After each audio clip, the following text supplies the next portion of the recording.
మరి మంచి సమయంలోకి వచ్చాం. అక్కడిక్కడ తిరగకండి, ప్రార్థన చేసుకుందాం. దయగలిగిన మా తండ్రి, దయగలిగిన మీ పాదములకు స్తుతి చెల్లిస్తున్నాం. ఇంతవరకు మమ్మల్ని కాచి కాపాడి మీ బలీయమైన రెక్కల కింద మమ్మల్ని భద్రపరిచి మరొక తరుణాన మీ యొక్క మాటలు వినడానికి, మిమ్మల్ని ఆత్మతోనూ సత్యంతోనూ ఆరాధించుకోవడానికి మా జీవితంలో మరొక అవకాశాన్ని మాకు ప్రసాదించారు. అందును బట్టి మీ పాద సన్నిధిలో కృతజ్ఞత స్తుతులు చెల్లిస్తున్నాం. మీ యొక్క మాటలు మేము ఆలోచించుకొని చూడగా తగిన బుద్ధిని, తగిన జ్ఞానాన్ని మాకు ప్రసాదించండి. మీ కుమారుని జ్ఞాపకం చేసుకోండి, సంపూర్ణమైన ఆరోగ్యాన్ని ఇవ్వండి. తిరిగి రేపటి దినమున మా మధ్యకు తోలుకొని వచ్చి మీ కుమారు ద్వారా అనేకమైన జ్ఞానయుక్తమైన మాటలు మాకు వినిపించమని అర్థిస్తూ క్రీస్తు యేసు వారి పేరట ఈ ప్రార్థన మీకు సమర్పించి బ్రతిమిలాడి వేడుకుంటున్నాం తండ్రి, ఆమేన్. దేవుని పిల్లలారా, కూడి వచ్చిన మీ అందరికీ మన ప్రభు అయిన యేసుక్రీస్తు వారి పేరట శుభములు. ఈరోజు ఒక మంచి సందర్భాన్ని మనం ఆలోచించేద్దాం. సంఖ్యాకాండము 12వ అధ్యాయము, సంఖ్యాకాండము 12వ అధ్యాయము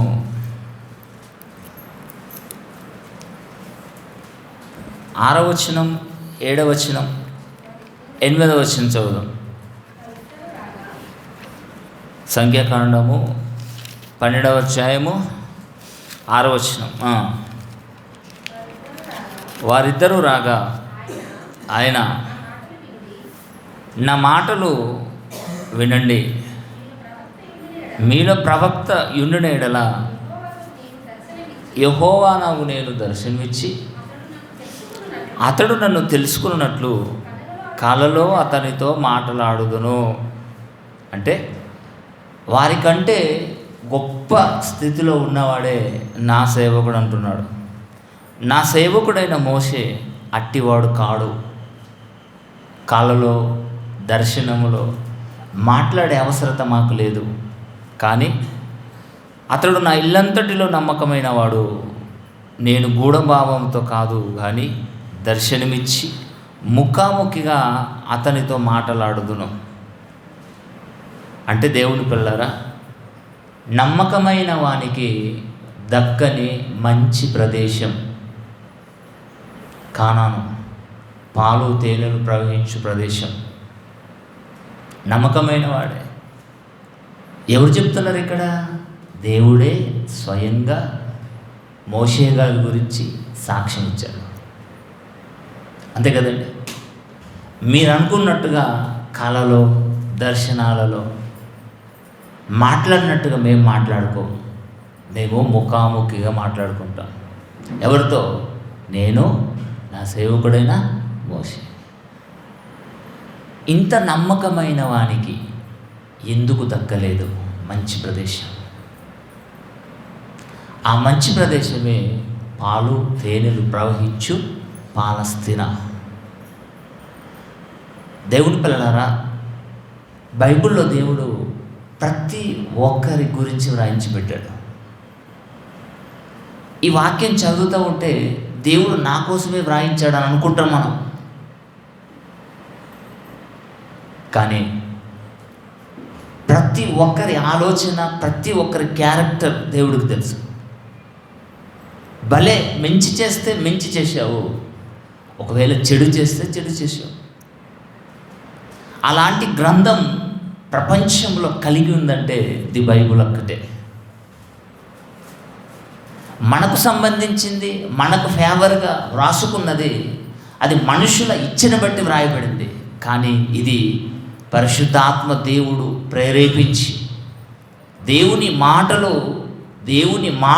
దేవుని మూలముగా పలికినదే ఈ పరిశుద్ధ గ్రంథం బైబుల్.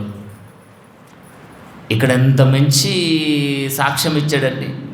అతడు నా ఇల్లంతటిలో నమ్మకమైన వాడు. ఎవరు? మోషే గారు. ఇక ఇక్కడిచ్చింది కాక మరల హెబ్రీ పత్రికలో పౌలు గారు మరలా జ్ఞాపకం చేసుకుంటూ ఒకసారి చూడండి. హెబ్రీలకు రాసిన పత్రిక 3వ అధ్యాయము, హెబ్రీలకు రాసిన పత్రిక 3వ అధ్యాయము 2వ వచనాన్ని చదువుదామండి. 2వ వచనం, దేవుని ఇల్లంతటిలో మోషే నమ్మకముగా ఉన్నాడు. ఇల్లు అనగా సంఘం, సమాజం, ఇశ్రాయేలీయుల సమాజం, ఇశ్రాయేలీయుల సంఘంలో అది దేవుని సంఘం, దేవుని ఇల్లు.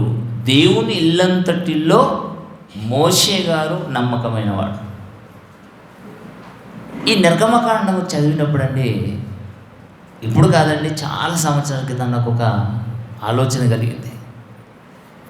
ఇన్ని వందల సంవత్సరాలు బానిసరకంలో ఉన్నప్పుడు దేవుడు మోషే కంటే ముందు ఎంతో మంది వచ్చారు కదా, వారితో ఎందుకు నడిపించలేడు వీరిని అని ఆలోచించానండి.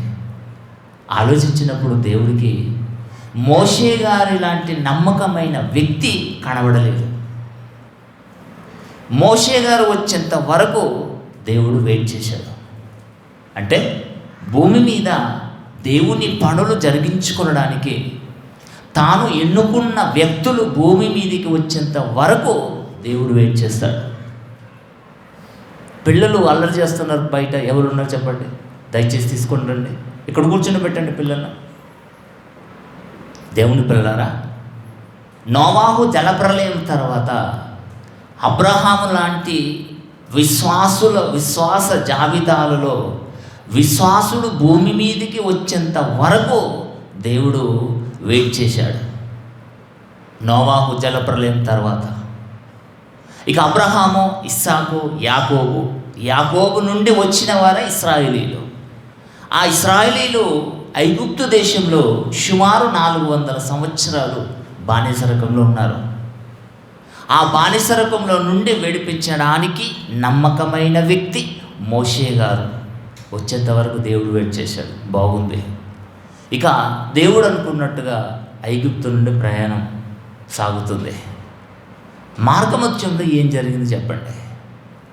మార్గమధ్యంలో ఏం జరిగిందంటే, ఒక సంఘంలో ఒక 100 మంది, ఒక 50 మందిని హ్యాండిల్ చేయడానికి దైవ సేవకుడు తలపట్టుకుంటాడు. అవునా కాదండి చెప్పండి.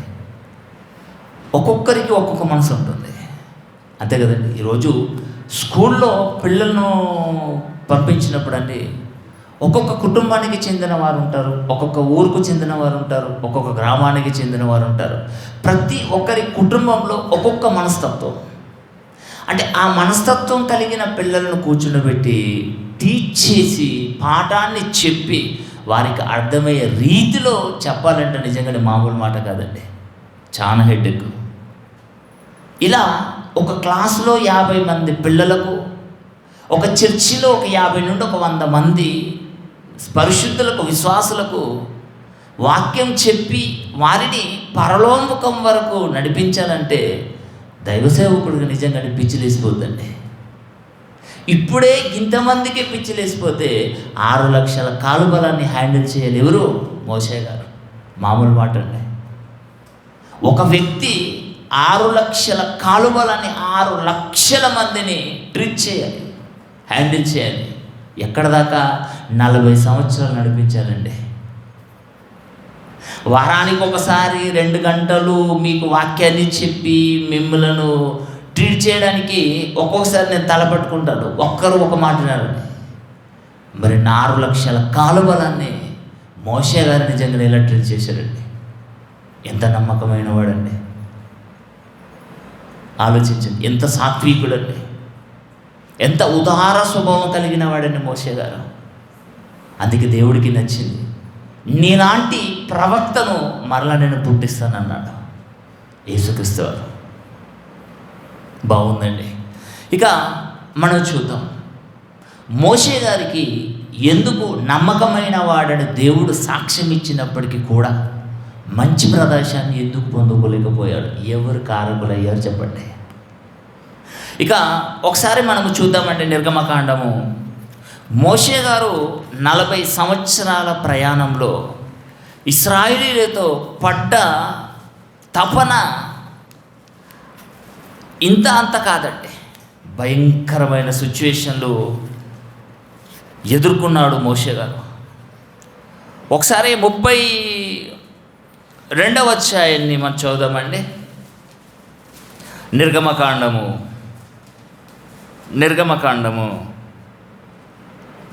32వ అధ్యాయము మొదటి నుంచి మనం చదువుదామండి.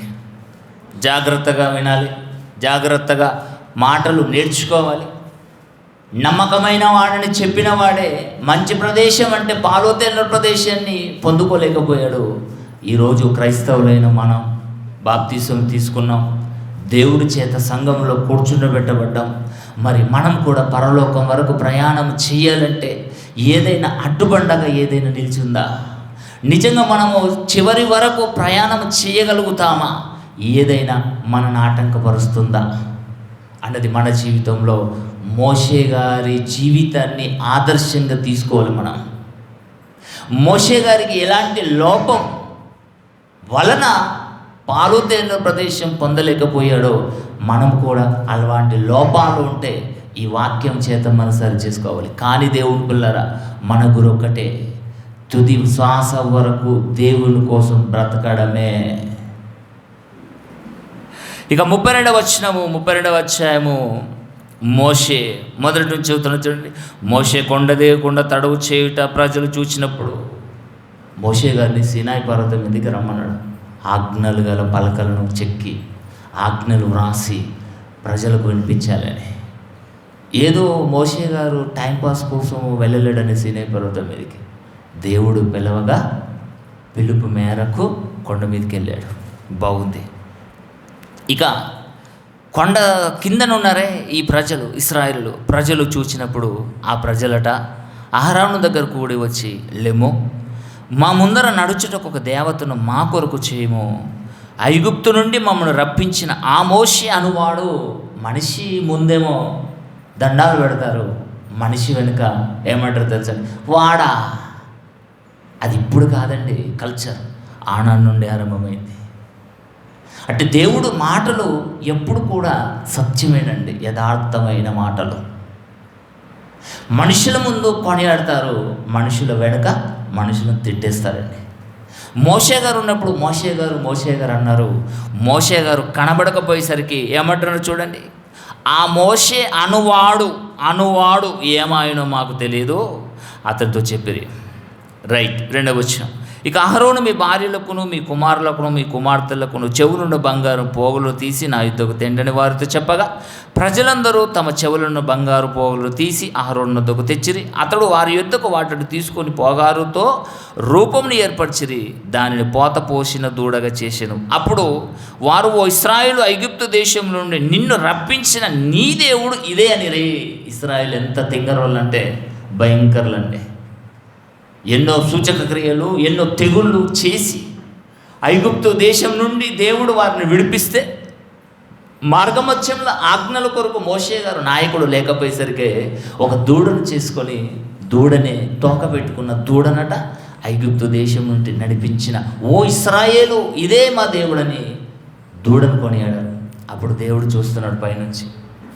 ఇక 6వ వచనం చూడండి. 6వ వచనం. మర్నాడు వారు ఉదయంలో లేచి దహన బలులు సమాధాన బలు నడిపించిరి. అప్పుడు జనులు తినుటకును త్రాగుటకును కూర్చుండి ఆడుటకు లేచిరి. ఇక ఇదంతా తంతు కింద జరుగుతుంది. పైన దేవుడు మోషేతో మాట్లాడుతున్నాడు చూడండి. కాగా యెహోవా మోషేతో ఇట్లనెను, నీవు దిగి వెళ్ళుము, ఐగుప్తు నుండి నీవు రప్పించిన నీ ప్రజలు చెడిపోయిరి. నేను వారికి నియమించిన త్రోవ నుండి త్వరగా తొలగిపోయి తమ కొరకు పోత పోసిన దూడను చేసుకొని దానికి సాగిలపడి బలి అర్పించి, ఓ ఇశ్రాయేలు, ఐగుప్తు దేశము నుండి నిన్ను రప్పించిన నీ దేవుడైన ఇదే అని చెప్పుకొననగా మరి యెహోవా ఇట్లనెను. చూడండి 9వ వచనం. నేను ఈ ప్రజలను చూచి ఉన్నాను, ఇదిగో వారు లోబడనొల్లని ప్రజలు, కావున నీ ఊరకుండము మోషే, నా కోపం వారి మీద మండును, నేను వారిని కాల్చివేసి నిన్ను మాత్రమే గొప్ప జనంగా చేస్తానన్నాడు. ఎవరిని? మోషే గారిని. మోషే గారు లేవి సంతతుడండి, లేవి గోత్రికుడు. గోత్రాలన్నిటిని నేను కాల్చేస్తాను, వారు నాకు లోబడినోళ్ళని ప్రజలు. నీ ఒక్కడవే నమ్మకమైన వాడు, నీ ఒక్కడవే సాత్వికుడు, నీ గోత్రాన్ని నేను గొప్ప చేస్తాను, వారందరిని కాల్చేస్తాను అన్నప్పుడు మోషే గారు ఏం చేయాలండి? దేవా మీ ఇష్టం అనాలి. అంతే కదండి, దేవా మీ ఇష్టం. తప్పు చేసిన వాడికి శిక్ష పడాలి, తప్పు చేయనివాడు శిక్ష అనుభవించకూడదు. సరే మీరేదైనా చేయండి అని మోషే గారు విడిచిపెట్టలేడండి. మోషే గారు బాధ్యత తీసుకున్నాడు. ఎప్పుడైతే మోషే గారి కాలంలో మోషే గారు భూమి మీదకి ప్రవేశించిన తర్వాత ఇశ్రాయేలీయులను ఆయనకు అప్పగించాడో, ఆయన అప్పగించిన ప్రకారము పాలోతేనెలు ప్రవహించే ప్రదేశానికి నడిపించేంత వరకు నేను బాధ్యుణ్ణి. మధ్యలో ఏ ప్రాబ్లం వచ్చినా నేనే బాధ్యుణ్ణి, నేనే భరిస్తాను. ఇప్పుడు చూడండి, ఇక 11వ వచనం చూడండి. 11వ వచనం, మోషే తన దేవుడని యెహోవాను బ్రతిమలాడుకొని, యెహోవా నువ్వు మహాశక్తి వలన బాహుబలం వలన ఐగుప్తు దేశం నుండి రప్పించిన నీ ప్రజల మీద నీ కోపం మండనేలా. నిజంగా దేవునికి సజెషన్ ఇస్తున్నాడండి. ఆకాశ మహాకాశాలు పట్టజాలని తండ్రికి మోషే గారు శరీరాకారంలో ఉండి కూడా దేవునిని ఓదారుస్తున్నాడు అంటే నిజంగానే గ్రేట్ అండి మోషే గారు. కొందరు ఉంటారండి, పుండు మీద కారం చల్లినట్టుగా మాటలు మాట్లాడతారు. కానీ మోషే గారు అలాంటి మాటలు మాట్లాడలేడండి. ఏమంటున్నాడంటే, ఆయన కొండలలో వారిని చంపునట్లు భూమి మీద నుండి వారిని నశింపజేయునట్లును కీడు కొరికే వారిని తీసుకొని పోయినని ఐగుప్తీయులు ఎలా చెప్పుకొననేలా. దేవా తండ్రి, మీ నామానికి అవమానం కలుగుతుంది. మీ నామము మిమ్మల్ని ఆడిపోసుకుంటారు, మీ మీద దుమ్మెత్తిపోస్తారు. ఐగుప్తులో చక్కగా వాళ్ళు పనులు చేసుకుంటూ బానిసరకంలో ఉన్న తిని బ్రతికేవారు. కానీ ఐగుప్తు నుండి తీసుకుని వెళ్ళి కొండలలో వారిని చంపేశాడు ఎవరు? యెహోవా దేవుడు అని మీ నామానికి అపకీర్తి కలుగుతుంది. తండ్రి ఒక్కసారి ఆలోచించావా? నీ కోపాగ్ని నుండి మళ్ళుకొని నీవు నీ ప్రజలకు ఈ కీడు చేయక దాని గూర్చి సంతాపపడుము. కొంచెం వెనక్కి తీసుకోండి మీ మాట, దయచేసి సంతాపపడండి. అంటే దేవుడికే మంచి మాటలు నేర్పించి దేవుడి కోపాన్ని శాంతపరిచిన శాంతమూర్తి ఎవరు? మోషే గారు. అందుకే సాత్వికుడని నామకరణం చేశారు మోషే గారికి. సాత్వికం. అలానే 24 గంటలు 365 రోజులు సాత్వికం పనికిరా తెలుసండి. ఈ మోషే ఐగుప్తీయుడు ఇశ్రాయేలీయుడు కొట్టుకున్నప్పుడు నా వాణ్ణి నువ్వు కొడతావని ఐగుప్తుని కొట్టి చంపి ఇసుకల పాతి పెట్టాడు. ఈ సాత్వికుడే ఒకప్పుడు. సమయం సందర్భం అంతే కదండి. అసలు నీకు కోపమే రాకూడదు, నీకు ఏది రాకూడదు, నువ్వు శాంతిమూర్తిలో ఉండంటే కుదరదు. సమయము సందర్భాన్ని బట్టి మనుషులు నడుచుకోవాలి. ఇక 13వ వచనం చూడండి. నీ సేవకులైన అబ్రహామును ఇస్సాకును ఇశ్రాయేలును జ్ఞాపకం చేసుకును. నీ వారితో ఆకాశ నక్షత్రముల వలె నీ సంతానాన్ని అభివృద్ధి చేసి నేను చెప్పిన ఈ సమస్త భూమిని మీ సంతానమునకు ఇచ్చేదనని వారు నిరంతరము దానికి హక్కుదారులగుదురని వారితో నీ తోడని ప్రమాణం చేసితివి కదా నాయన. ప్రమాణాన్ని మర్చిపోయావా తండ్రి? ఒక్కసారి జ్ఞాపకం చేసుకోండి.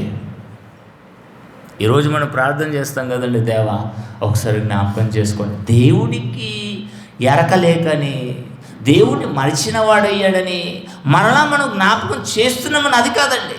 మోషే గారికి తెలియదండి దేవుడికి. మర్చిపోయాడు. అబ్రహాం ఇస్సాకు ఇశ్రాయేలును బట్టే ఐగుప్తు నుండి వారిని తీసుకొని వచ్చారు, కొలిమిలో నుండి.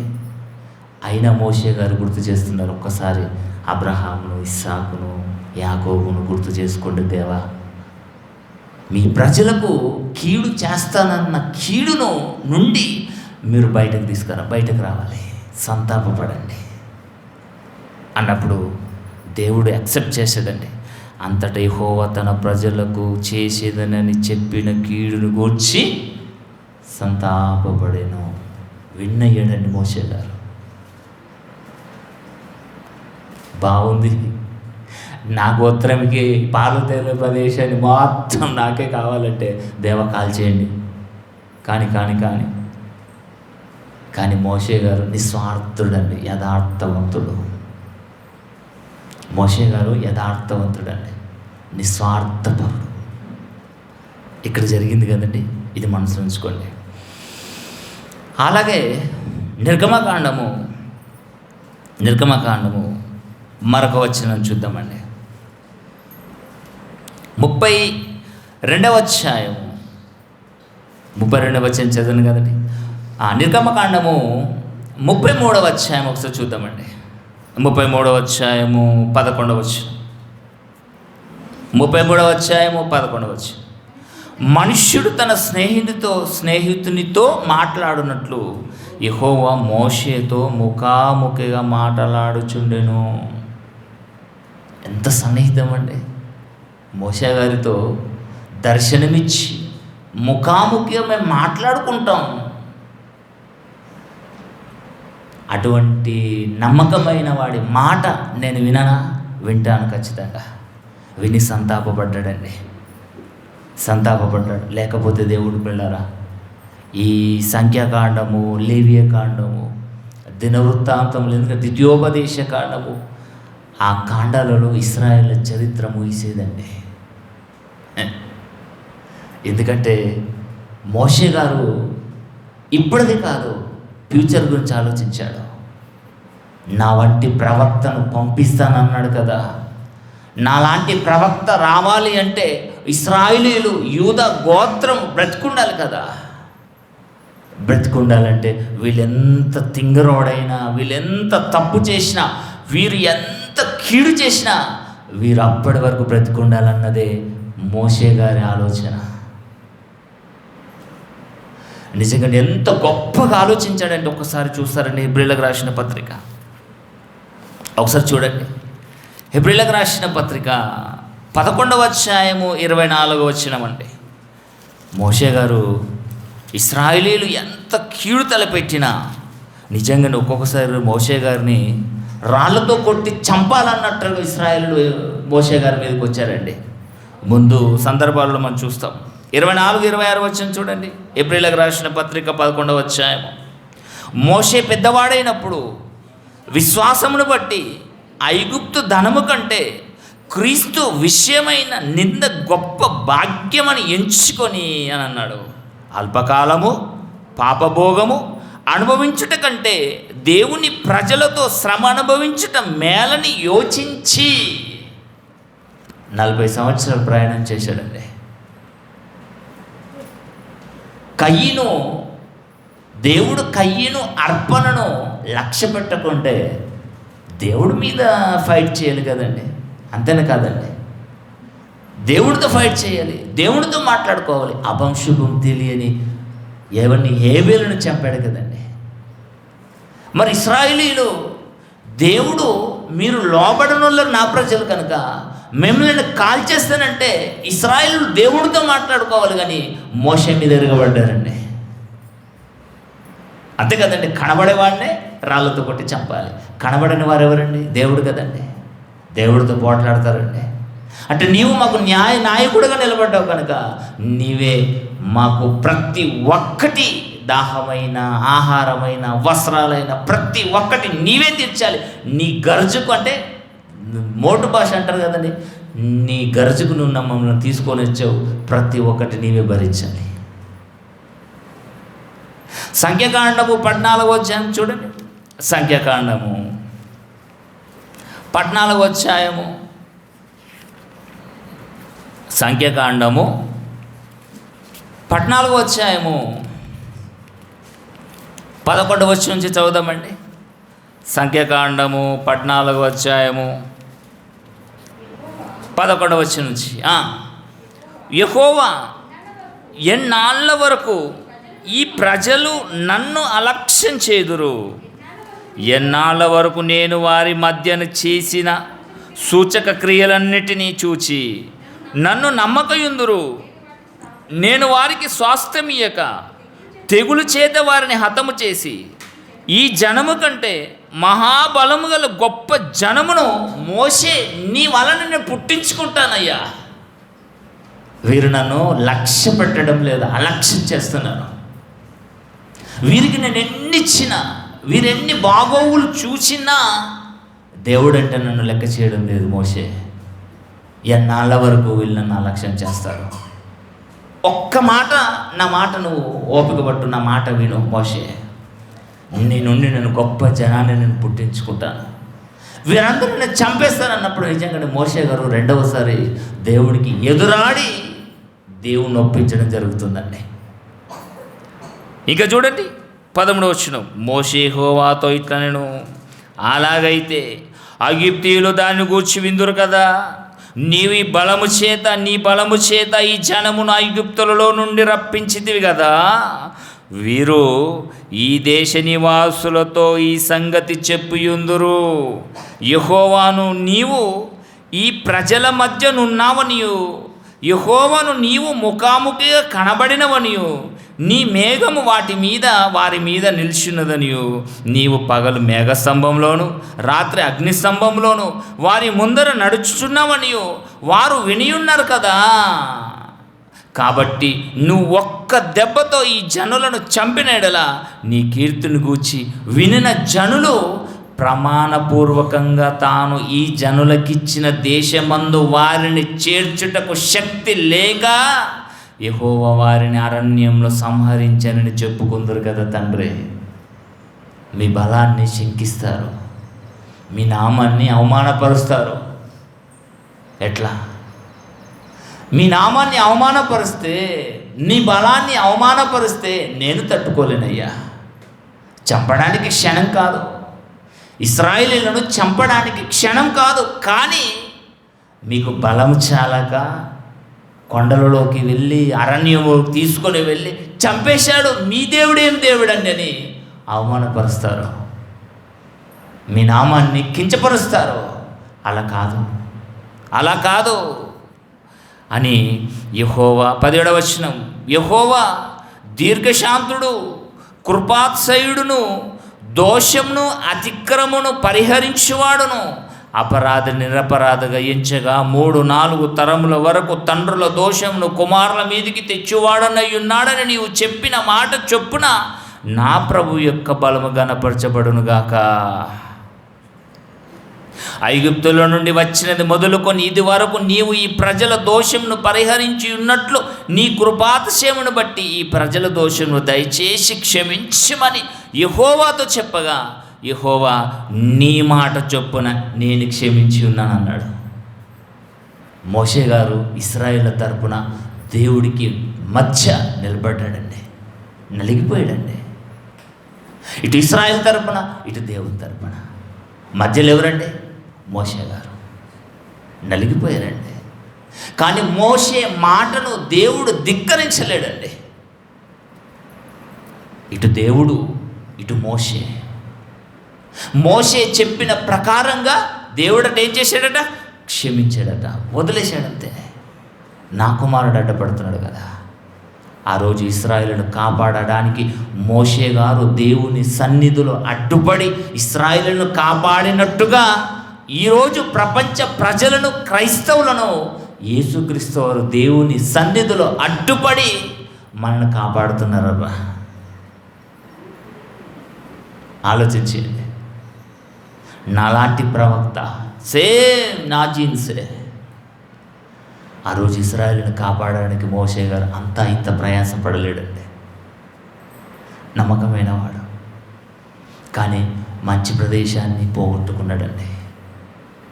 ఎవరి ద్వారా? చాలామంది అంటారండి మోషే గారు నోట నుండి దురుసుగా మాట్లాడాడండి, అందుకే ఆ మాటలకి దేవుడు ఇదేనండి పాలస్తీనా దేశాన్ని ఇవ్వలేడని అంటారండి. మూర్ఖుడు. అలా కాదండి. నిజంగా ఈ సందర్భాలు మీరు వింటూ ఉంటే నిజంగా ఆశ్చర్యపోతారు దేవుని పిల్లారా. మోషే గారు ఎప్పుడు కూడా తన కోసం తాను ఆలోచించుకోలేడండి.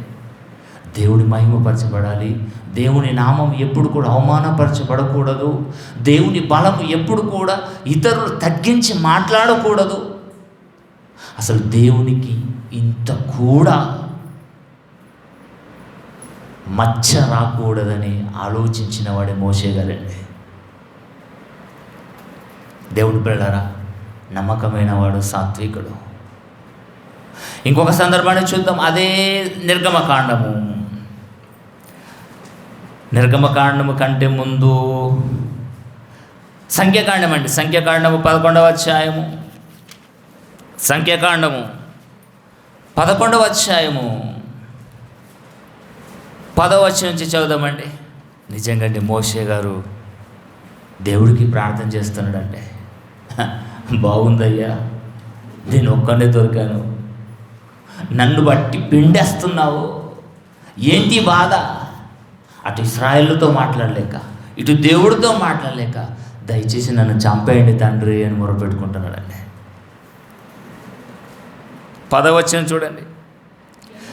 11వ అధ్యాయము సంఖ్యాకాండము 10వ వచనం. జనులు తమ తమ కుటుంబాలలో ఎవడి గుడారపు ద్వారం వద్ద వారు ఏడవగా మోషే.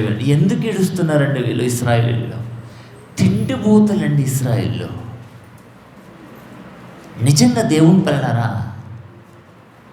ఈ తిండి వీళ్ళు ఏమంట మాట్లాడుకుంటారు ఒక్కసారి చూస్తారండి. 11వ అధ్యాయము 4వ వచనం చూడండి. 4వ వచనం నుంచి కొన్ని వచనాలు చదువుదాం.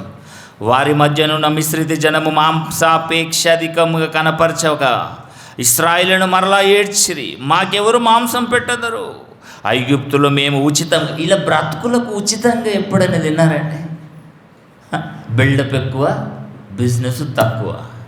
మట్టి పిసకాలి, ఇటుకలు చెయ్యాలి, కాల్చాలి. అప్పుడే ఫరో వీరికి గడ్డి ఇచ్చేవాడు, వీడికి ధనధాన్యాలు ఇచ్చేవారు. అప్పుడు వండుకొని తినే బ్రతుకులట ఉచితంగా నటనండి. ఏమంటున్నారు?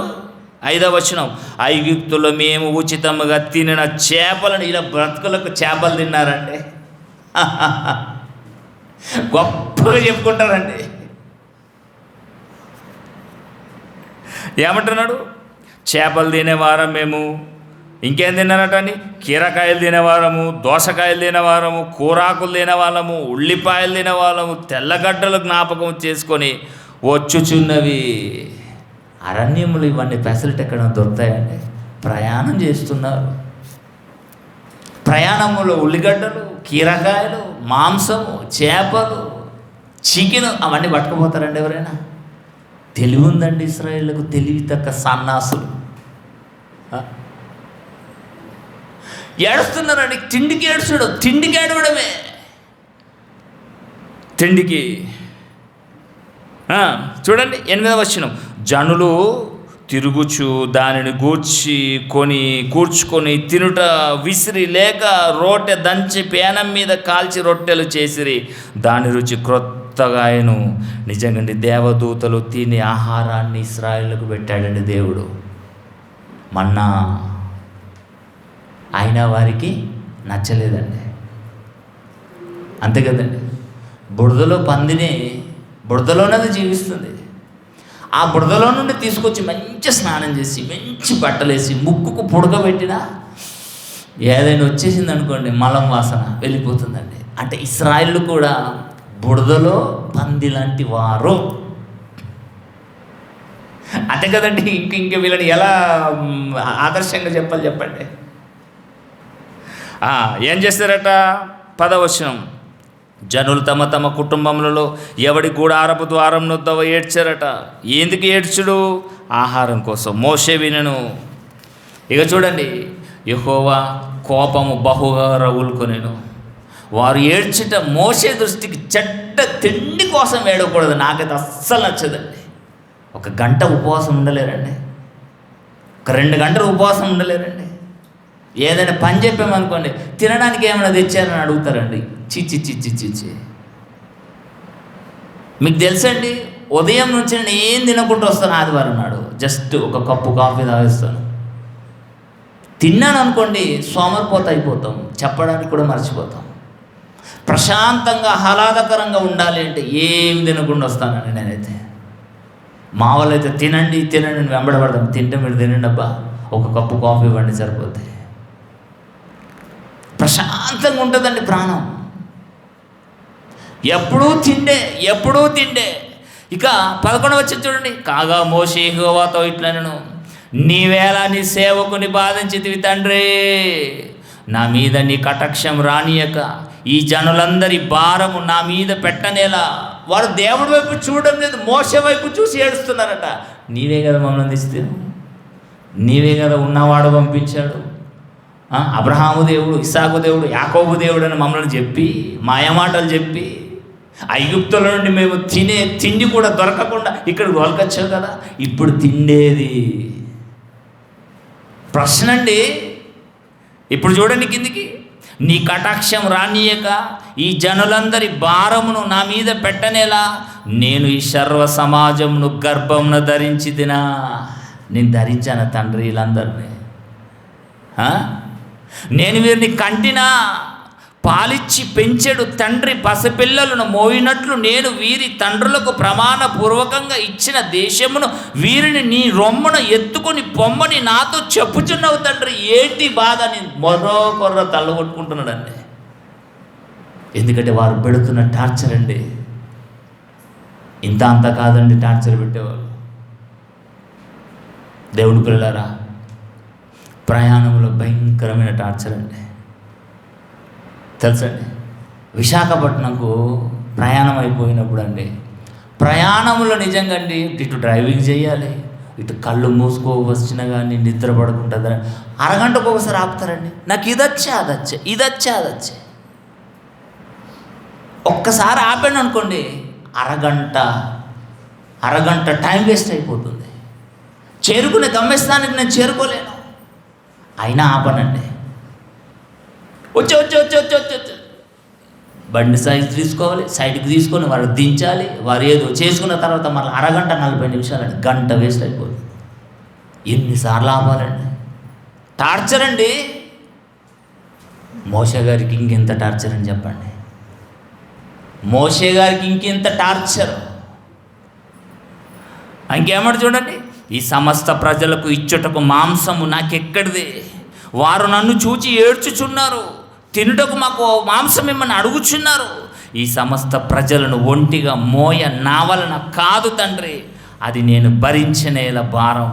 నీవు నాకిట్లు చేయదలిచిన ఎడల నన్ను చంపండి, నా మీద నీ కటాక్షం వచ్చిన ఎడల నన్నే తీసేసుకోండి. ఎంత బాధ అండి మోషే గారికి. ఎవరైనా ఈ బాధ భరిస్తారండి ఈ క్రీస్తు శకంలో? సంఘం నుంచి వచ్చే బాధ సేవకుడికి ఇంత అంత టార్చర్ కాదండి. వాక్యం ఉన్నది ఉన్నట్టు చెప్పినప్పుడు అండి కంప్లైంట్స్ వస్తాయండి.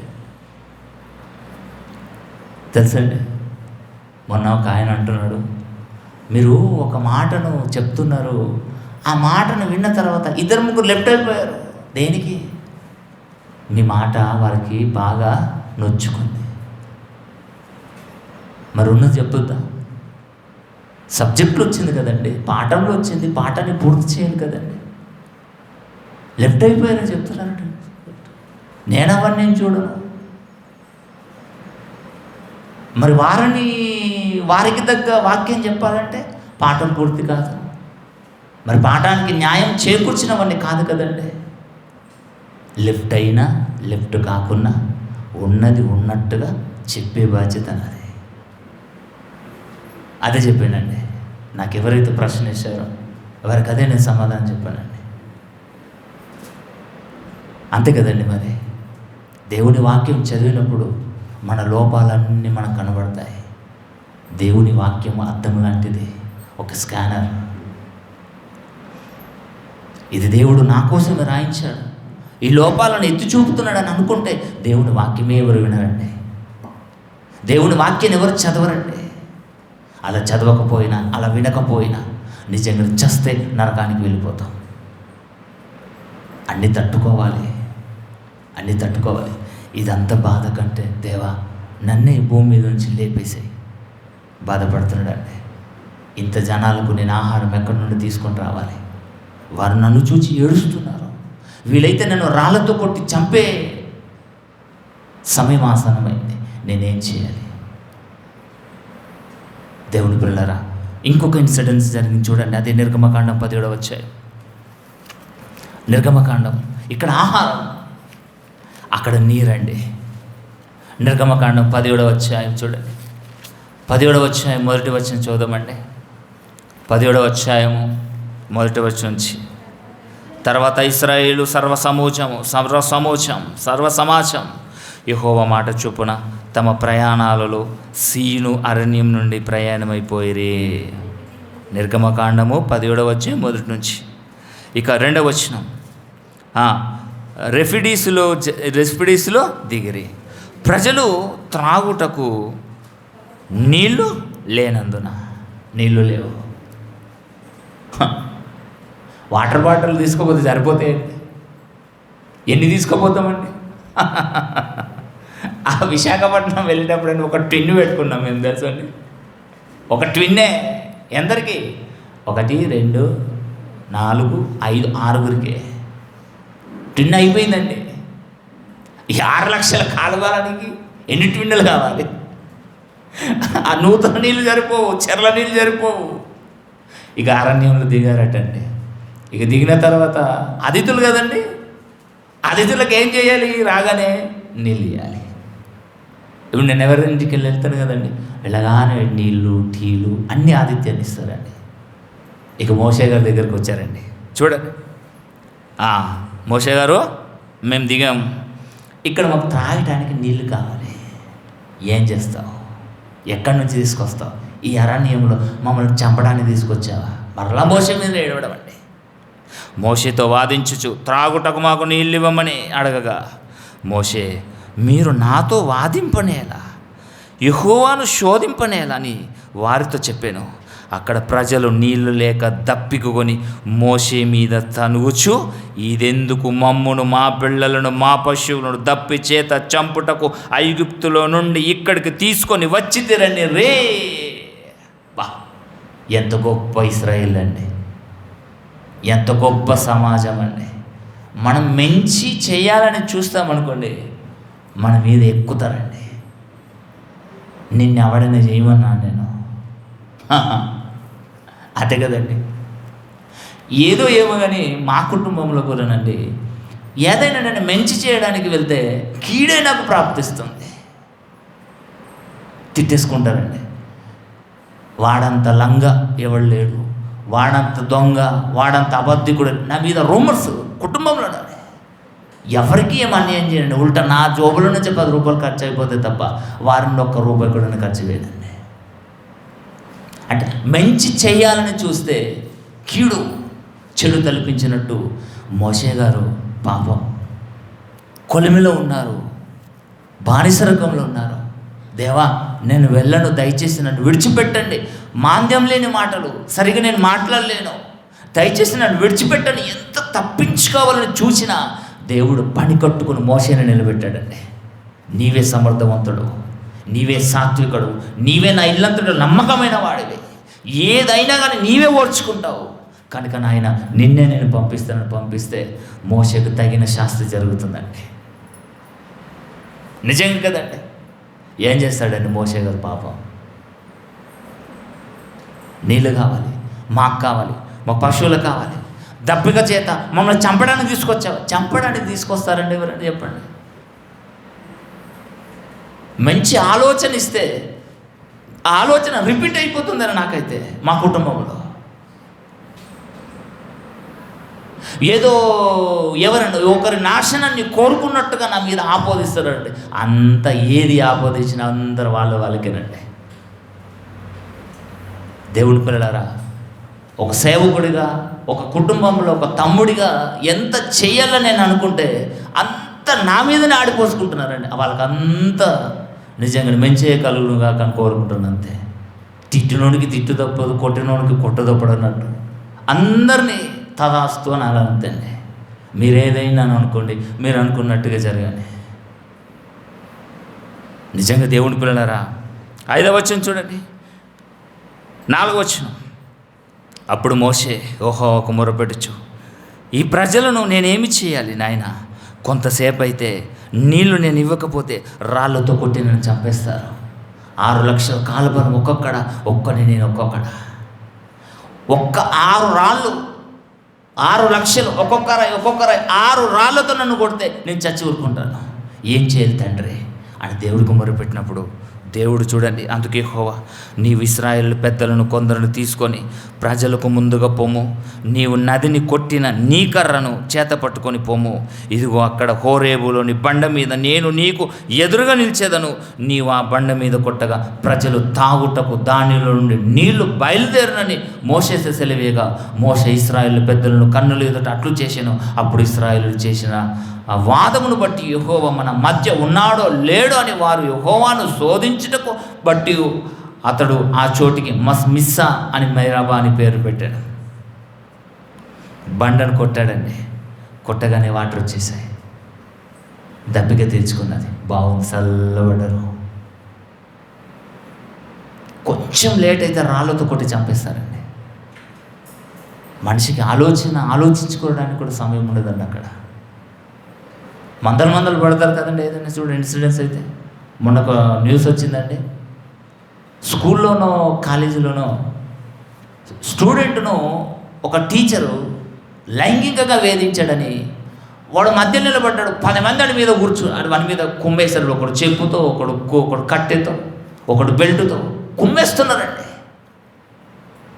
ఒక్కడేం చేస్తాడండి, 10 మంది చేతులు నలిగిపోతాడు.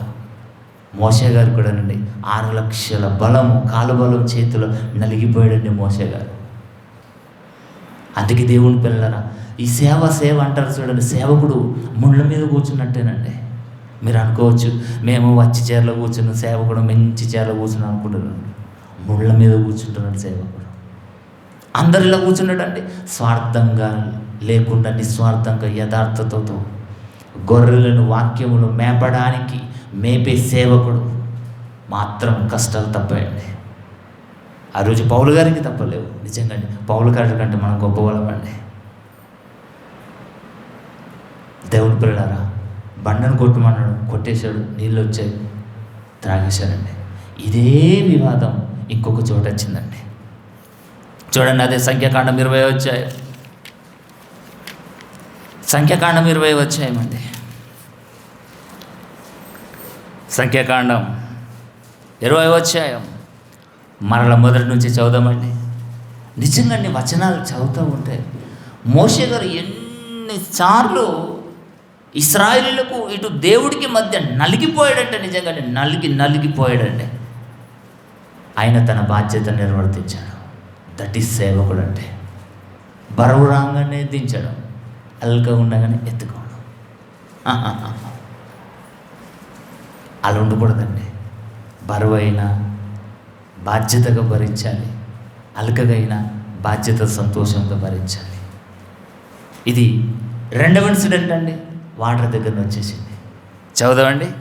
మొదటి నెల యందు ఇశ్రాయేలు సర్వసముజం సీను అరణ్యంనకు రాగా ప్రజలు కాదేశులో దిగిరి. అక్కడ మిర్యాము చనిపోయి పాతిపెట్టబడెను. ఆ సమాజంనకు నీళ్లు లేకపోయినందున వారు మోషే అహరోనులతో విరోధముగా పోగైరి. నీళ్ళు, వాటర్ ఈరోజు చూడండి, పెళ్ళిళ్ళలో చివరి మూమెంట్లో వాటర్ తక్కువ పడ్డాయనుకోండి, పెళ్ళంతా ఫ్లాప్ అంటాడు. చాలు, ఆడు తాగడానికి నీళ్ళు వేయలేడు, వీడు భోజనం పెడితేంత, వీడు అది పెడితేంత, ఇది పెడితేంత తిట్టుకుని పోతారండి. ఈ ప్రజలు చిన్నోళ్ళు కాదండి. పరిశుద్ధత పరిచర్య కొరకై మనమెంతో చేద్దామనుకుంటాం. వచ్చిన వాళ్ళండి మొన్న 3 రోజుల సభలోనండి ఏంటంటే 10 గ్లాసులు మిస్ అయిపోయాయండి, స్టీల్ గ్లాసులు. పాపం ఈ ప్లాస్టిక్ గ్లాసులో తాగితే బాగుండదని స్టీల్ గ్లాసులు తీసుకొచ్చామండి. సుమారు 10-15 గ్లాసులు మిస్ అయిపోయాయండి. తెలుసండి ఎవరికి ఏం అవసరం అండి. ప్లేట్లు ఒకడక్కడ పడేసి పోతున్నారు. మాకేంటి? ఆలోచించండి.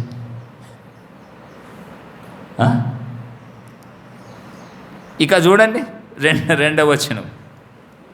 ఆ సమాజంలో నీళ్లు లేకపోయినందున వారు మోసే అహరోనుల మీద విరోధముగా పోగైరి. జనులు మోసేతో వాదించుచు, అయ్యో మా సహోదరులు యెహోవా ఎదుట చనిపోయినప్పుడు మేమును చనిపోయిన ఎడల ఎంతో మేలు. మిరియాము చనిపోయాడు, అహరోను, మోషే, మేము కూడా వారితో పాటు చనిపోతే ఎంతో మేలు ఉండేది. ఈ అవస్థ మాకు దక్కేది కాదు కదా, తప్పేది కదా. నిజంగండి, 10 మందితో 20 మందితో సహవాసం చేయడం వేరు, 100 మందితో సహవాసం చేయడం వేరండి. అసలు గొర్రెలను, మేకలను, ఎద్దులను మనం అదుపులో పెట్టచ్చు, కానీ మనుషులను అదుపులో పెట్టరామండి. పెడతామండి? చెప్పండి మీరు. ఇశ్రాయేల్ సమాజాన్ని బట్టి ఎంత పాఠం నేర్చుకోవచ్చండి. ఒక్కడు నలిగిపోతాడండి మోషే గారు. ఇక చూడండి, అయితే మేమును మా పశువులను ఇక్కడ చనిపోనట్లు ఈ అరణ్యంలోకి యెహోవా సమాజంను మీరేలా తెచ్చిద్దరు? తెచ్చింది ఎవరండి? దేవుడు కాదండి, మీరే తెచ్చారు. మోషే, అహరోను.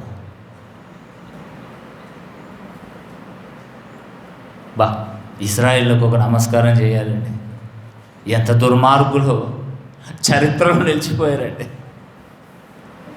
ఈరోజు ఇశ్రాయేల్ కొరకు ప్రార్థన చేస్తున్నారు, బో బో ఏడ్చుకుంటూ వాడు ప్రార్థన చేస్తున్నారండి. ఇశ్రాయేల్ కొరకు ప్రార్థన చేసేంత అంత మించి మనుషులు గారండి. మన ప్రభు అయిన యేసుక్రీస్తుని చంపారు ఘోరాతి ఘోరంగా యూదులు. ఇంకా చూడండి కిందికి, ఈ కాని చోటికి మమ్మల్ని తెప్పించుటకు ఐగుప్తుని మమ్మల్ని ఎలా రప్పించితరి? ఈ స్థలములో గింజలు లేవు, అంజూరాలు లేవు, బహిర బతుకులు జడా. ఇప్పుడట ద్రాక్షలట, అంజూరాలట, ఏంటట, ఇంకా గింజలు, ద్రాక్షలు లేవు, దానిమ్మలట. ఇలా ఫ్రూట్స్ తిని బ్రతికినట్టు బతికారండి ఇక్కడ. మట్టి పిసకాలి, ఇటుకలు కాల్చాలి, ఇటుకలు చేస్తేనే 100 ఇటుకలకు గింత తిండని లెక్కలు కట్టి ఇచ్చి తినే బ్రతుకులు వీళ్ళు. అరణ్యంలో వీళ్ళకి దానిమ్మలు కావాలట. ఎవరు తీసుకొస్తారండి? దానిమ్మలు కావాలట, ద్రాక్షలు కావాలట, అంజూరాలు కావాలట, ఆడలు కావాలట. ఇవన్నీ మాకు లేకపోయినా కనీసం నీళ్ళన్న లేవు. అప్పుడు మోషే, అహరోను సమాజం ఎదురు నుండి ప్రత్యక్ష గుడారం యొక్క ద్వారంలోకి వెళ్ళి సాగిలపడగా యెహోవా మహిమ వారికి కనబడి అంతటి యెహోవా మోషేకి ఇలాగ సెలవిచ్చాడు. చూడండి, ఇక్కడ టర్నింగ్ పాయింట్ అండి. నీవు నీ కర్రను తీసుకొని చెప్పాడు. అక్కడ కర్రను తీసుకొని బండను కొట్టమన్నాడు, నీళ్ళు వచ్చాయి. ఇక్కడ చూడండి, ఇక నీవు నీ కర్రను తీసుకొని నీవును నీ సహోదరుడైన అహరోనును ఈ సమాజము పోగు చేసి వారి కన్నులు ఎదుట ఆ బండతో మాట్లాడు అని అన్నాడు. అంతే. వీరెలా తెలుసండి? గుంపుల గోవిందలాగా వీళ్ళు కొట్టడానికి వస్తున్నారు. నీళ్ళు ఇస్తారా లేదా మీ ప్రాణాలు తీయాలి, మిమ్మల్ని చీల్చి మీ కడుపులో ఉన్న నీరు తాగుతామన్నట్టు నిలబడ్డారండి. ఎటు తోస్తుందండి? మాట్లాడాలా, కొట్టాలా? మాట్లాడేంత టైం ఉందా? కన్ఫ్యూజ్ అయిపోయాడండి మోషే గారు పాపం. ఎవరి నిమిత్తం చెప్పండి? ఎవరి నిమిత్తం? ఈ చండాలులైన ఇశ్రాయేల్ తరపున కాదు, నిమిత్తం కాదండి. అప్పుడు దేవుడు చెప్పాడు కదండి, బండతో మాట్లాడు, అది నీళ్ళు ఇచ్చిన అన్నాడు. నీవు వారి కొరకు నీళ్లను బండలో నుండి రప్పించి సమాజమునకు వారి పశువులకు త్రాగుటకు నీళ్ళిమ్మన్నాడు. 9వ వచనం, యెహోవా అతనికి ఆజ్ఞాపించినట్లు మోషే ఆయన సన్నిధి నుండి ఆ కర్రను తీసుకొని పోయిన తర్వాత మోషే అహరోనులు ఆ బండ ఎదుట సమాజమును పోగు చేసినప్పుడు అతడు వారితో ఎవరెప్పించిన ద్రోహులారా అన్నాడండి. మంచి మాట అండి, ద్రోహులు అన్న మాట మంచిదండి. ఇప్పుడైతే మనమైతే మరీ మోటుగా పడతాం, ఒరే పిచ్చి సన్నాసులారా, ఒరే దుర్మార్గులారా అని మాట్లాడతాం. అరే ద్రోహులారా వినండి, మేము ఈ బండ నుండి మీ కొరకు నీళ్లు రప్పింపవలెనా అనెను. అప్పుడు మోషే తన చెయ్యెత్తి 2 మార్లు తన కర్రతో ఆ బండను కొట్టగా నీళ్లు సమృద్ధి అయిపోయిందండి. కొట్టమన్నాడా? మాట్లాడమన్నాడా? మాట్లాడమన్నాడు. ఒక్క తప్పు జరిగిందండి, ఉన్న దూసిపాయే చేతుల చాచుకున్నాడు. అటువంటి పరిస్థితులు ఇశ్రాయేల్ కల్పించారండి. పాపం మోషే గారు ఏం చేస్తాడండి? అదుపు తప్పిపోయాడు. మాట్లాడు. కొట్టాడు. అయినా 2 సార్లు కర్రతో కొట్టగానే వాటర్ వచ్చాయండి. ఇక దేవుడు చూడండి, తర్వాత మోషే అహరోనులు ఆ బండ ఎదుట సమాజంను 11వ వచనం. అప్పుడు మోషే తన చెయ్యి ఎత్తి 2 సార్లు తన కర్రతో ఆ బండను కొట్టగా నీళ్లు సమృద్ధి ప్రవహించెను, సమాజంను పశువులను త్రాగెను. అప్పుడు యెహోవా మోషే అహరోనులతో, మీరు ఇశ్రాయేలీయుల కన్నుల ఎదుట నా పరిశుద్ధతను సన్మానించినట్లు నన్ను నమ్ముకొనకపోతిరి కనుక ఈ సమాజమును నేను వారికిచ్చిన దేశంలోనికి మీరు తోడుకొని పోరని చెప్పాను. అయిపోయిందండి పాపం. ఎంతో ఆశించాడు, ఎంతో సంతోషించాడు. పాలు తెల్లని ప్రదేశాన్ని మేము చూడాలి. ఎవరికి ఉండదని చెప్పండి.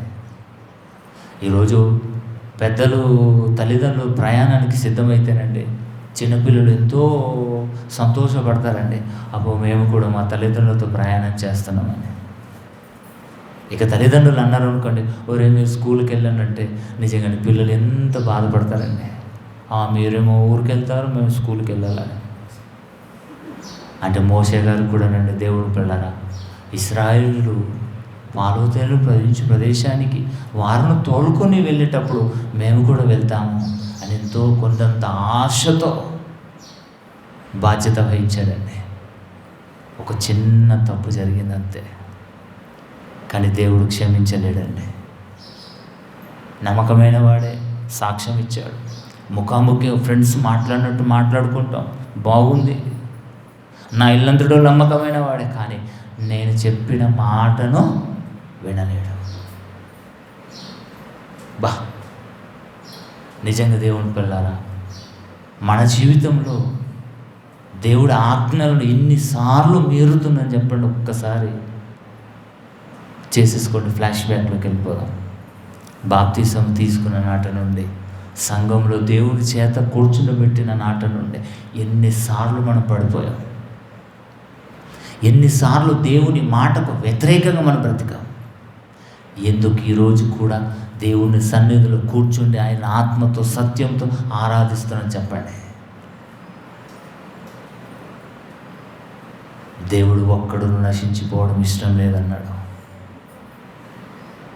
99 నీతిమంతులు ఒక ఎత్తైతే ఒక్క పాపి మారితే నిజంగా నాకు సంతోషం అన్నాడు. అయినా మనం చేసిన తప్పులను, మనం చేసిన పాపాలను కడుక్కుంటున్నాడండి తన కుమారుని రక్తంలో. అదే ప్రతి ఆదివారం రొట్టె విరుస్తున్నాం కదండి. యేసుక్రీస్తు వారి శరీరానికి సాదృశ్యమైన రొట్టె, యేసుక్రీస్తు వారి రక్తానికి సాదృశ్యమైన ద్రాక్షరసం. అదే మన జీవితంలో లేకపోతే నిజంగానే ఈరోజు మనం బ్రతికి పట్ట కట్టే వాళ్ళం కాదు. అందుకే నేను ఎప్పుడు కూడా నేను చెప్తానండి, మీరు బాప్తిసం తీసుకునండి, దేవుని కోపానికి గురి కాకండి. దేవుని దీర్ఘశాంతం మన మీద ఉండాలి అంటే ఆయన కుమారుడి చాటున మనం ఉండాలి. దేవుని పిల్లలారా, ఒకే తప్పండి, మాట్లాడమన్నాడు, కొట్టాడంతే. 12వ వచనప్పుడు యెహోవా మోషే అహరోనులతో, మీరు ఇశ్రాయేలీయుల కన్నుల ఎదుట నా పరిశుద్ధత సన్మానించినట్లు నన్ను నమ్ముకొనకపోతే కనుక ఈ సమాజంను నేను వారికిచ్చు దేశంలో మీరు తోడుకొని పోరని చెప్పాను. నిజంగానే ఈ మాటను జ్ఞాపకం చేసుకుంటూ ఎక్కెక్కి పడుకుంటూ ఏడుచుడే తక్కండి మోషే గారు. ఒకసారి చూడండి, ద్వితీయోపదేశకాండం 3వ అధ్యాయం. వండర్ఫుల్ అండి మోషే గారు. దేవుడు చెప్పిన మాట ప్రకారమే నడిచాడు తప్ప బ్రతిమలాడుకున్నాడండి, దేవుడితో బ్రతిమలాడుకున్నాడు. ఒకసారి చూడండి, ద్వితీయోపదేశకాండం 3వ అధ్యాయం 24, 25, 26 వచనాలు చదువుదామండి. 3వ అధ్యాయము 24 అండి. ఆకాశం అందే కానీ భూమి అందే కానీ నీవు చేయు క్రియలను చేయగల దేవుడెవడు? దేవుడు గొప్పవాడండి. ఈరోజు ఆ దేవతకు ఈ దేవతకు, ఆ దేవుడని ఈ దేవుడని మనం పిచ్చిలేసి తిరుగుతాం, కానీ దేవుడంతా ఒకటేనండి. ఆ దేవుడు మహాకాశంలో పట్టజాలని దేవుడు అండి. అదే దేవుని ఉనికిని గురించి చెప్తున్నాడు చూడండి. 24 వచనం. ఆకాశం ఎందే కానీ భూమి ఎందే కానీ దేవా, నీవు చేయు క్రియలను చేయగల దేవుడెవడు? ఎవరు లేరండి, మన తండ్రి అయిన దేవుడు తప్ప. ఆ దేవుడు గొప్పవాడు, ఆత్మలకు కన్ని తండ్రి అయిన దేవుడు. నీవు చూపు పరాక్రమమును చూపగల దేవుడెవడు? 20 చూడండి. నేను అద్దరికి వెళ్ళి యోర్దాను అవతల ఉన్న ఈ మంచి ప్రదేశమును, మంచి మన్యమును, ఆ లెబనోనును చూచినట్లు దయచేయమని నేను యెహోవాను బ్రతిమిలాడుకున్నాడండి. దేవా, నువ్వు మాట్లాడమంటే నేను కొట్టాను, నన్ను క్షమించండి దయచేసి. ఆ మన్యంను, ఆ లెబనోను, ఆ మంచి ప్రదేశాన్ని నాకు చూడాలని ఉంది తండ్రి, నేను దాంట్లో నివసించాలని ఉంది తండ్రి అని దేవుడికి బ్రతిలాడుకున్నా కానీ యెహోవా అన్నట్టు మిమ్మల్ని బట్టి నా మీద కోపపడి, మిమ్మల్ని బట్టి, ఇశ్రాయేలును బట్టి మా మీద కోపపడ్డాడు. ఏమంటాడు చూడండి, మిమ్మల్ని బట్టి నా మీద కోపపడి నా మనవి వినకపోయాను. నిజంగానే మోషే గారు మనవి చేశాడండి, వినతి పెట్టుకున్నాడంటే, వినతి పత్రాన్ని పెట్టుకున్నాడు. తండ్రి, ఒక్క తప్పు చేశాను కదా, దయచేసి క్షమించండి తండ్రి, ప్లీజ్. ఆ బాలోతేలు ప్రదేశం, మంచి ప్రదేశం వెళ్ళాలని ఎంతో ఆశ కలిగి ఉన్నాను తండ్రి, ఒక్కసారి నాకు సమయం అంటే దేవుడు ఏమన్నాడు తెలుసండి, మరి యెహోవా నాతో ఇట్లను, చాలును మోషే, ఆపే, ఇక నీ సంగతి గురించి నాతో మాట్లాడవద్దు. బా, ఎంత కఠినుడండి దేవుడు నిజంగా. ఒక్కోసారి భార్యాభర్తల మధ్య ఈరోజు ఒకరికొకరు పడనప్పుడు అండి, భార్య భర్తను వేడుకుంటాడు, భార్య భర్తను వేడుకుంటారు. ఒక్కొక్కసారి అండి కఠినంగా అండి, చాలండి ఇక మాట్లాడకండి, ఆపేయండి, అయిపోయింది ఇక నీకు నాకు అంతే కథ. బా, ఎంత కఠినులండి. తల్లిదండ్రులు పిల్లల మధ్య, పిల్లలు తల్లిదండ్రుల మధ్య, సేవకుడు సంఘం మధ్య, సంఘానికి సేవకుడు మధ్య కఠినస్తులండి. ఇక చాలండి, మేము రామండి, ఇక మా మనసులు కఠినమైపోయాయి. ప్రతి ఆదివారం రాకపోతే మమ్మల్ని రావంటావు, నిలబెడతావు, ఆ తంతు మాకు నచ్చది, మేము రామండి. కఠినస్తులండి. అది ఎవరి కోసం అంటున్నాడు సేవకుడు? ఇంత కూడా ఆలోచించారండి. రాలేవన్నాం అంతే, మమ్మల్ని నిలబెట్టావు, మాకు నచ్చలే, మేము వేరే సంఘానికి వెళ్ళిపోతాం. దేవుణ్ణి బ్రతిమలాడుకున్నాడటండి, ప్లీజ్ దేవా ఒక్కసారి మన్నించావా దయచేసి, ఒకటే తప్పు చేశాను కదా అంటే దేవుడు ఏమన్నాడట, మరి యెహోవా నాతో ఇట్లనను, చాలు నీకు ఇక ఆ సంగతి తెరిచిపెట్టు, నువ్వు వెళ్ళవంతే, యోర్దాను దాటకూడదంతే, బాలోతేలు ప్రదేశంలో నువ్వు వెళ్ళకూడదు, నువ్వు అడుగు పెట్టద్దు అంతే, దట్స్ ఆల్, మాట్లాడక ఎక్కువ, నీ పని నువ్వు చూసుకో. కసురుకున్నాడండి దేవుడు. మరి మన జీవితంలో దేవుడు కసురుకుంటే మన బ్రతుకు ఎప్పుడైనా ఆలోచించారండి? నమ్మకమైన వాడే దక్కని మంచి ప్రదేశం. మరి ఈరోజు క్రైస్తవులుగా బాప్తిసం తీసుకొని సంఘంలో దేవుడి చేత చేర్చబడిన తర్వాత కూడా అపోస్తల బోధ, సహవాసము, రొట్టె విరుచుట, సంఘముగా కూడుకుంటున్నామా? అసహించుకుంటున్నామా? ప్రతి ఆదివారం వెళ్ళాలి అవసరమా? ప్రతిరోజు గూగుల్ మీట్ వినడం అవసరమా? ప్రతి నెల మీటింగ్ చేయడం అవసరమా మాకు అని అసహించుకుంటున్నారా? అసహించుకుంటే దేవుడు మిమ్మల్ని అసహించుకుంటాడు తెలుసా? 3 ఏళ్ళ నుండి ఈ చెట్టును చూడు, కాయత లేదు, పూత లేదు, ఏది లేదు, కొట్టేస్తానన్నప్పుడు యేసుక్రీస్తు వారు అడ్డుపడుతున్నాడండి. ఈ 24 సంవత్సరము, 22, 24, 2024 సంవత్సరం అంతా ఇచ్చేస్తున్నాడు. ఇక రాబోతుంది 2025 సంవత్సరం. ఈ సంవత్సరంలో ఏం ఒరగబెట్టామని దేవుడు మరలా 25 సంవత్సరం ఇవ్వాలి చెప్పండి. దేవుడి దగ్గరికి రావడమే బద్ధకం. కుటుంబంలో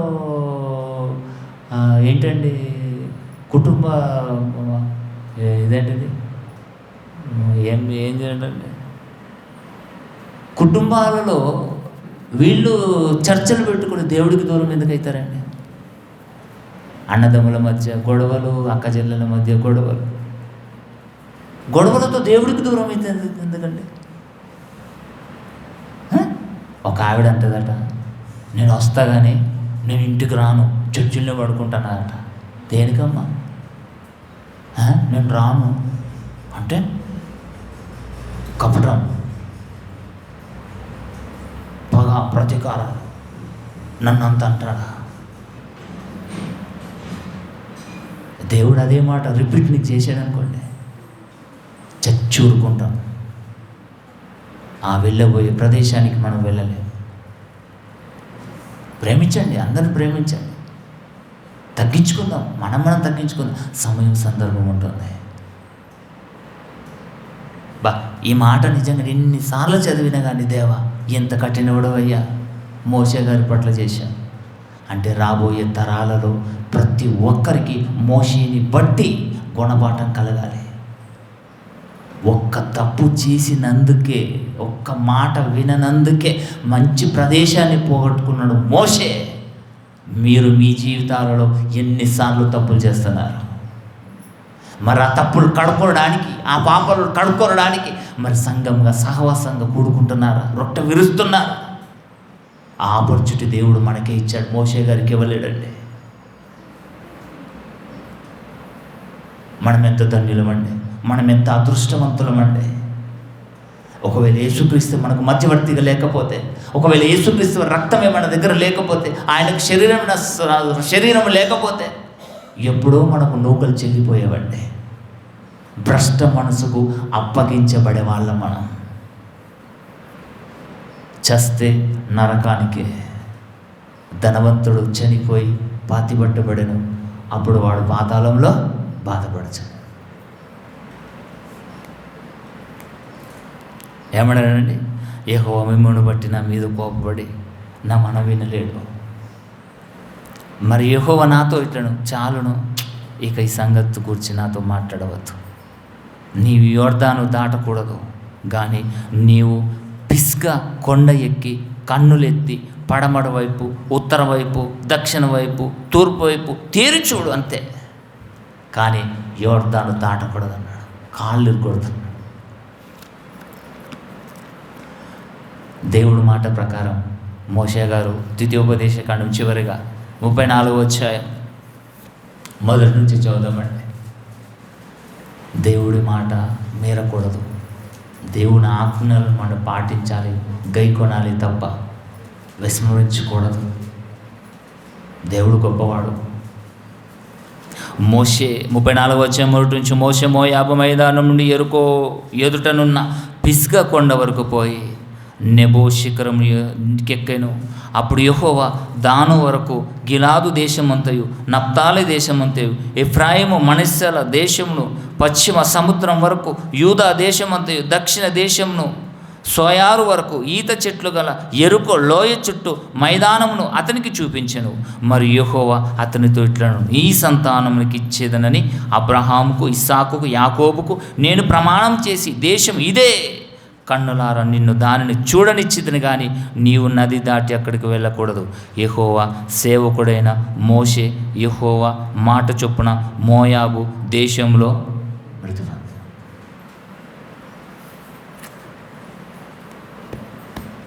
దేవుడు నోట నుండి ఒక మాట వచ్చిందంటే శిలాశాసనం. కాబట్టి దేవుడు పిల్లలారా ఆలోచన చేయండి. ఒక తప్పు చేసినందుకే మంచి ప్రదేశాన్ని కోల్పోయాడు. మరి మన జీవితంలో ఎన్ని తప్పులు చేయడం లేదు, మన జీవితంలో ఎన్ని పాపాలు చేయడం లేదు, మన జీవితంలో దేవుడికి ఆయాసకరమైన జీవితం ఎన్నిసార్లు మనం బ్రతకడం లేదు చెప్పండి. దేవుడికి ఎన్నిసార్లు కన్నీరు కారడం లేదు మన పట్ల, దేవుడు మన పట్ల ఎంత బాధపడడం లేదు చెప్పండి. మన కుటుంబంలో